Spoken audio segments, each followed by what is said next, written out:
Hi, this is Chris.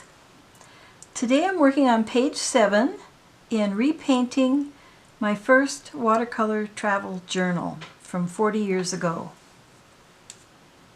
I'll show you the pages I've done so far. I'll have to keep them in portrait because I can't fit them both on horizontal. I've tried that before and it's kind of difficult, but I'm just going to go through them quickly and I'll cut out the flipping part and just show you the pages. This was the first page with the older one on the left and the newer one on the right, showing the palette that I used then and the palette that I use now. This is the second page. This is the third page. This is the fourth page.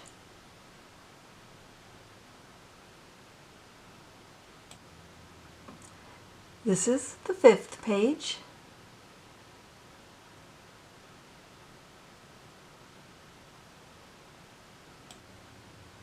This is the sixth page.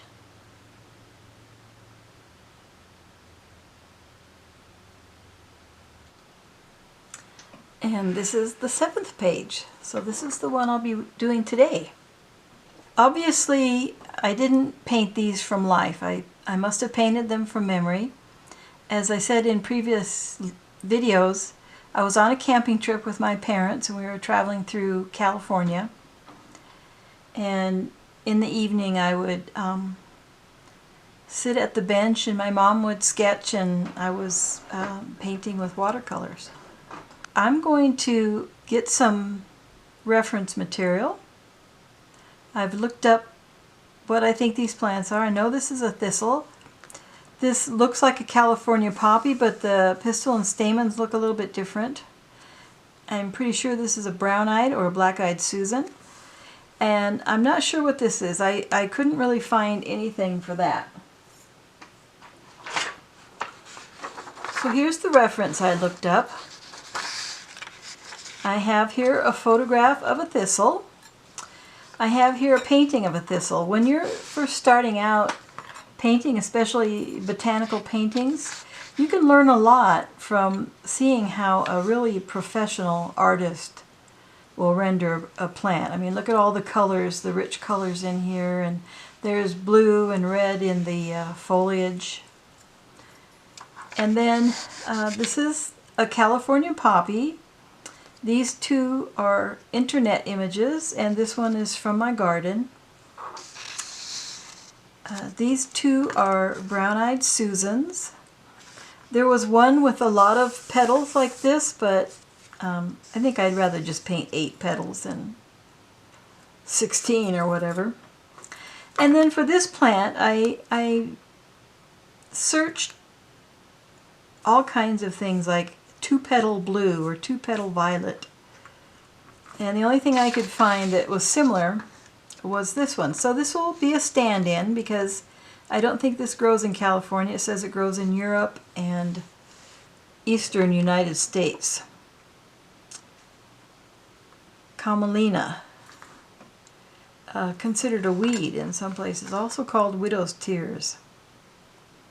There are over 170 species, also called dayflowers because their flowers don't last very long. I'm going to use my mechanical pencil. I've had this for years, and it has a 2H lead in it. Last month I used one of these Bic mechanical pencils. I have them all over the house and I just picked it up and started drawing with it. It has an HB number 2 lead in it and it's too soft. It smears and it doesn't really work that well for this. So back to the 2H. And I will start sketching these, and it'll be difficult for you to see. I'm going to also fast forward it because this could take a little while. I've tried to enlarge this and adjust the contrast, so hopefully you can see the pencil marks.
something fairly small.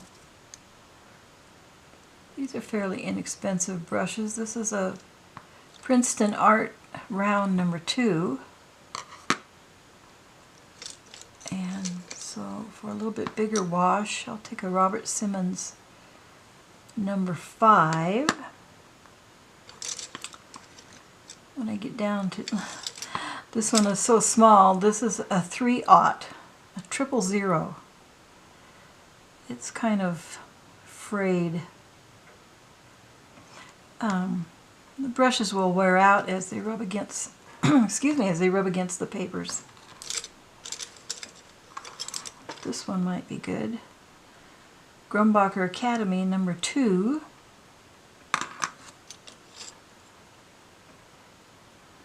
And here's a Low Cornell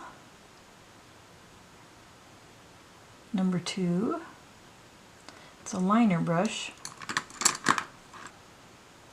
I'm going to start with my yellow washes. We have a lot of yellow going on in this painting, and when you have yellow, it's a good idea to put your yellow down first because it's hard to put yellow over anything else.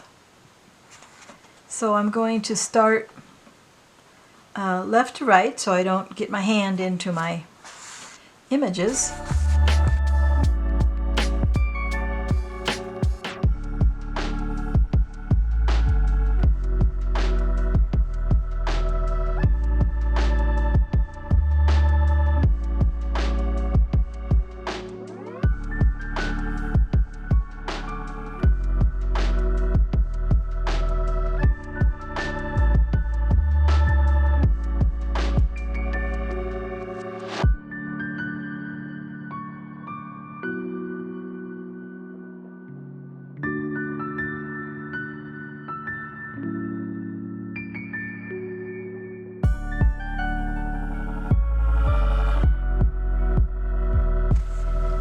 So I have my yellows down, and even though the thistle is a purple flower, there's quite a bit of yellow showing up in the calyx around here and on the stem too. And a general fact is that you'll find a lot of the blossom color in the foliage. And I learned this from, she was a teacher of mine. She's actually my neighbor, and she taught me that when I was quite young. And when you go out and you look at a red rose and you look at the leaves, you'll see quite a bit of the color in the leaves. And so you'll see on this photograph, you don't see a whole lot of purple, obvious purple. If you looked closer, you would see it if you were there in person. But notice how the artist put a lot of purple in the stem and in the tips of the leaves and the tips of the thorny part of the calyx there. And so, like I said before, you can learn a lot by seeing how other artists will paint flowers. Now these aren't to scale. This Camelina is actually quite small, and these Black-Eyed Susans should be a lot bigger. And the poppy is about life size, and the thistles maybe, well, there's a lot of different kinds of thistles. The thistle here is, it may be life size, a little bit smaller, but this one in here is blown up quite a bit.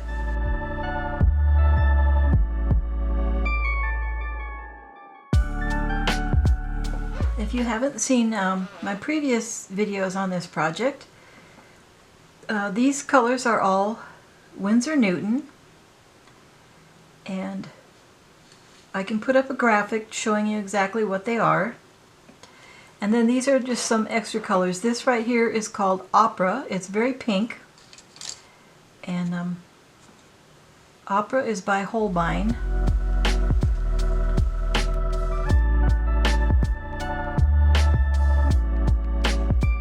And then this one over here is called Peacock. And this is by Daniel Smith.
So you can see how using an illustration style as opposed to just straight washes, I'm building up colors as I go in different layers. And that's what I like about watercolors, is what's called glazing, putting wet color on top of dry color. I'll do the rest of this off camera because it's going to take up a lot of card space and battery power.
Here's my finished page. Can't get it all in the screen. I have the thistle. I have the poppies, 2 different views, and 2 different colors of poppy. I have the brown-eyed or black-eyed Susans. I think I could put some more dark in here. I think I missed that. And then this little thing that looks kind of like a violet or something. I'm not sure what it is. I couldn't find anything that looked like that in my searches, so I just picked this flower. It's actually done quite a bit larger than it would be in nature because it has so many details. It's such a strange flower. It grows out between a folded leaf like that. And then I used this calligraphy pen that I came across. I hadn't used it in a long time. Didn't remember what kind of ink was in it. I was surprised it actually worked. But it turned out to be water-soluble ink, so I just sort of played with that to see what would happen with it. These aren't botanical drawings. I mean, if a botanist looked at these, he would probably laugh his head off. I had a little bit of trouble. This is the second day because it's so warm in my office. I don't have air conditioning, and the temperature outside is 98 and the temperature in here I think is about 80 or 83, and it's excuse me, it's very dry, and my paints were drying up on the palette, so I kept having to add water to them. So thanks for watching and have a great day painting. Bye bye.